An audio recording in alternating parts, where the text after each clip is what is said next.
Alors déjà, j'en ai reçu 13. Oui, Mais c'est aussi parce que ce dont je me suis rendu compte en fait depuis que je suis connectée avec tous ces plans, c'est que rien n'est anodin. Et en fait, on a 12, il y a 12 premières vibrations et la clé d'activation, c'est la 13e. Donc, on reçoit les 13 protocoles et la 13e, en fait, c'est la géométrie sacrée du corps d'unité. Et donc, parce que je vais avoir vécu, parce que je vais avoir intégré, parce que je vais me rappeler à moi-même toutes les étapes, les 12 premières marches qui me mènent à la 13e. À la 13e, je passe à autre chose, qui est l'activation du corps d'unité. Et à partir de ce moment-là, en fait, on ne peut plus faire comme si on ne savait pas. On ne peut plus jouer au jeu de dupe. On peut plus ne pas prendre nos responsabilités non plus, en fait. Et donc, il y a différentes étapes qui vont nous amener sur des choses. Chacune des étapes va nous permettre de d'élaguer, d'activer et de raffiner nos énergies à chaque stade, à chaque étape, à chaque marche en fait. Donc, par exemple, dans les protocoles qu'on va retrouver, on va parler de comment se défaire des limitations, des entraves, des croyances que l'on peut avoir, des choses qui nous freinent. On va avoir une première marche, c'est faut élaguer, faut dégager un petit peu pour y voir un peu plus clair. Ensuite, ce qui va être important, c'est de ramener notre perception à l'instant présent en fait.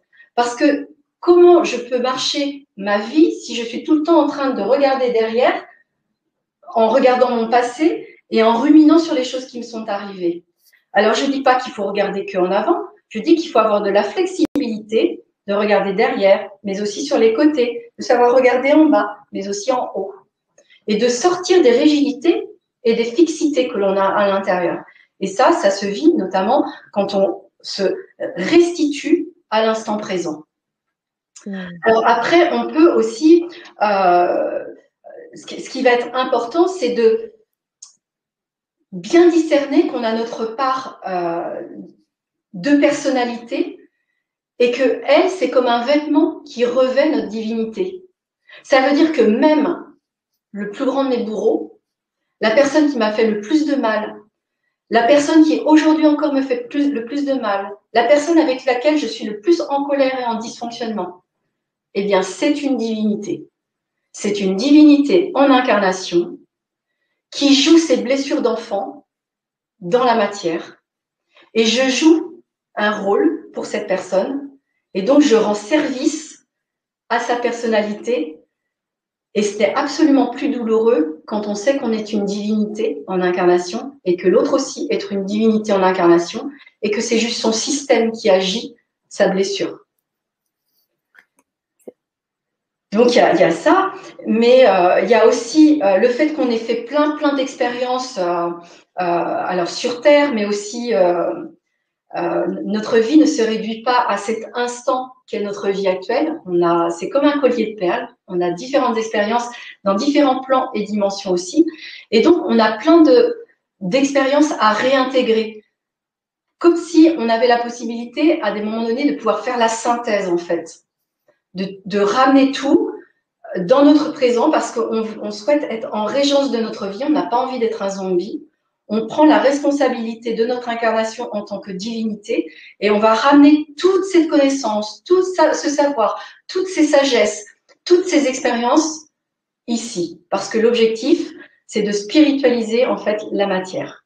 La matière, c'est mon corps humain aussi. Donc, ça va me permettre de conscientiser que c'est une technologie extraordinaire et que ce corps, en fait, est un temple magnifique. On va aussi, on n'est pas tout seul, on est en incarnation avec le plus grand nombre, avec cette humanité. Et donc, c'est aussi reprendre conscience de la nécessité d'une vision commune pour cette humanité. S'il y en a un qui crée ça, puis un qui crée ça, puis un qui crée ça, un qui crée ça, en fait, tout est éclaté. Et c'est ce qui se passe en ce moment sur notre planète. Et donc, c'est pas de dire toute l'humanité va se mettre d'accord d'un coup et puis on va tous regarder dans la même direction. mais on a des alliés sur Terre. Donc, on peut retrouver nos alliés et c'est les personnes avec qui on vibre sur des sujets donnés. Il y en a qui vont être sur l'alimentation, d'autres le recyclage, d'autres l'éducation, d'autres la sexualité sacrée. Il y a plein de thématiques en fait qui nous animent et qui nous font être en intimité, en connivence un peu plus avec certains groupes d'amis, par exemple. Eh bien, c'est de sortir de nos visions individuelles pour commencer à aller vers une vision un peu plus collective et pour créer ensemble, en fait, des nouveaux modèles dans un nouveau paradigme pour cette humanité. Donc là, c'est pareil, il y a pas mal d'enseignements concrets que moi je trouve concrets et que j'applique en fait, que je mets en œuvre dans ma vie et j'ai vraiment pas fini dans ce sens-là. Et puis il y a, on parlait du cerveau aussi et en fait, on a beaucoup de croyances, notamment la croyance qu'il faut dormir 8 heures par jour, voire 10 heures par jour pour être en totale forme, qu'il faut manger un bon repas avec de la viande, beaucoup de céréales, ceci, cela, pour être en forme aussi. Et en fait, ce sont des limitations à pouvoir laisser nos champs d'énergie en pleine vibration. Et notre corps en lui-même n'a pas besoin tant que cela de sommeil ou d'une alimentation riche.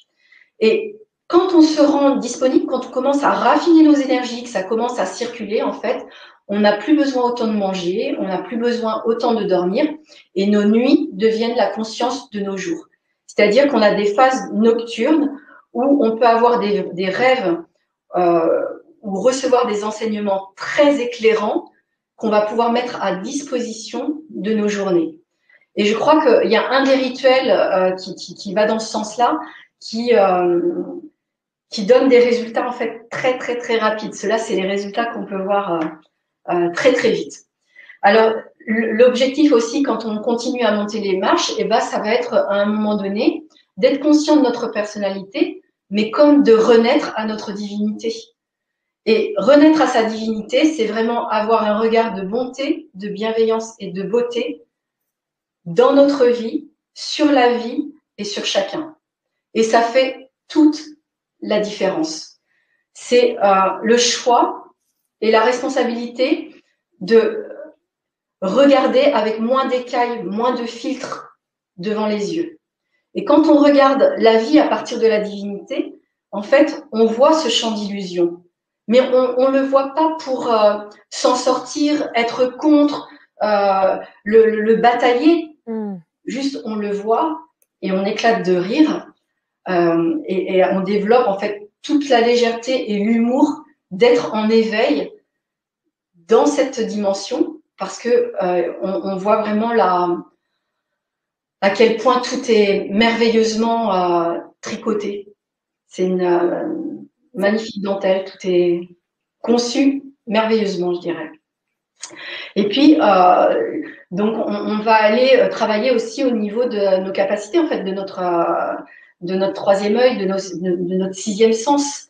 Mais pour aller vers le sixième sens, il faut intégrer aussi les 5 premiers sens.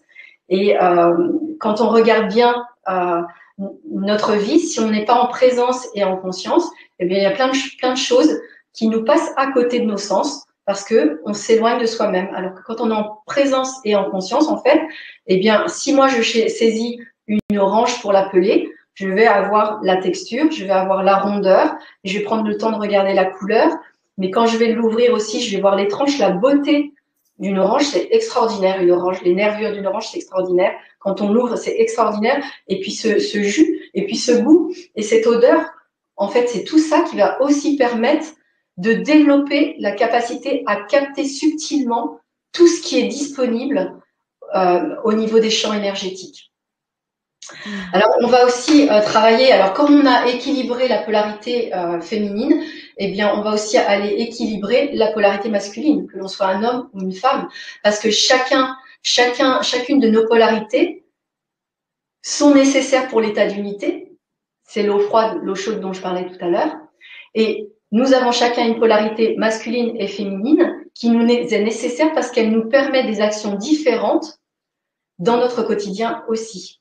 Donc, ça a besoin d'être rééquilibré pour être ni trop yin ni trop yang, mais vraiment retourner vers une forme, je dirais, d'androgyna, tout en étant dans la conscience du corps, de la corporalité que je me suis choisie, parce qu'il ne s'agit pas de devenir un être androgyne. Je suis une femme équilibrée dans ma polarité féminine et ma polarité masculine, et ça me donne des capacités et des compétences dans mon quotidien qui me font prendre mes responsabilités, puisque je ne vais pas aller quémander à un masculin de prendre en charge des choses que ma polarité masculine est elle-même en capacité de faire.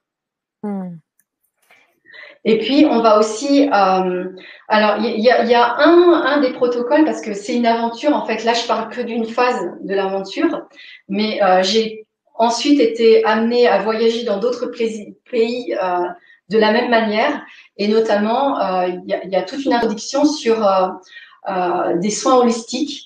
Donc, ils m'ont demandé de créer toute une méthode de soins holistiques, et donc, ils expliquent, en fait, un peu comment on peut entrer déjà en phase de guérison par rapport à nous-mêmes. Et puis, il y a toute cette notion aussi d'aller apaiser le mental pour pouvoir prendre de la distance et se connecter à la présence, parce que le mental n'est absolument pas la conscience et la présence est reliée à la conscience. Donc, c'est ces deux entités-là qui nous intéressent plus que le mental, qui est génial parce qu'on a besoin de réfléchir, etc. Mais c'est un outil de notre technologie spirituelle.